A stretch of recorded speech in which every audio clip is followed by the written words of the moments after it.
Hello guys, সুমিতার রান্নাঘরে স্বাগতম। আজকে আমি আরেকটা রেসিপি নিয়ে আসছি। শিম আলু আর চিংড়ি মাছ দিয়ে একটা ভাজি করব।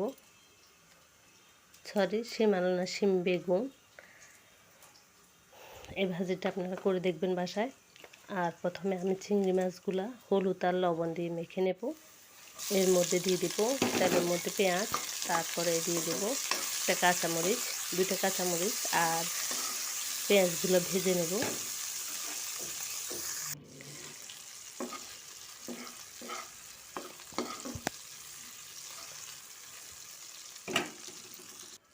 ভেজে নিয়েছি।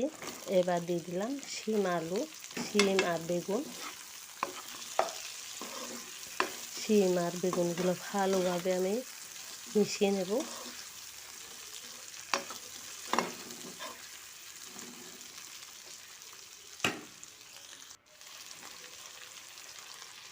এরপর দিয়ে দেব হলুদ আধা চামচের মতো, লবণ দিয়ে দেব আধা চামচের মতো, তারপরে সামান্য একটু গুঁড়ো মরিচ দিয়ে একটু নেড়ে ছেড়ে দেবো।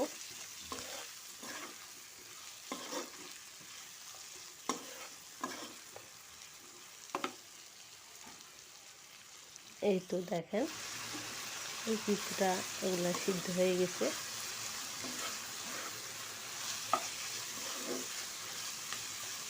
এরপর আমি কিছুক্ষণ ঢেকে দেব। তারপর আস্তে আস্তে এগুলা একদম ভাজি হয়ে একদম দেখেন বেগুন একদম নরম হয়ে গেছে।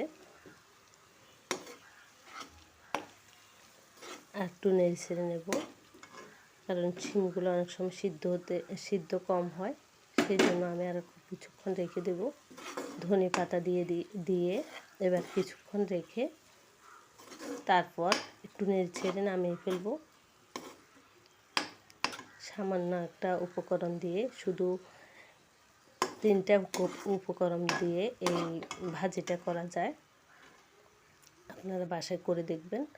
আর আমার রান্নাগুলো যদি ভালো লাগে আমার চ্যানেলটা সাবস্ক্রাইব করে দেবেন আর লাইক কমেন্ট শেয়ার করে দেবেন। এই তো দেখেন আমার শিম বেগুনের ভাজিটা হয়ে গেছে। আর আপনারা বাসায় একবার হলে ট্রাই করে দেখবেন, খুব মজা এটা। আর সবাই ভালো থাকবেন। সবাইকে অনেক অনেক ধন্যবাদ। আজকের মতো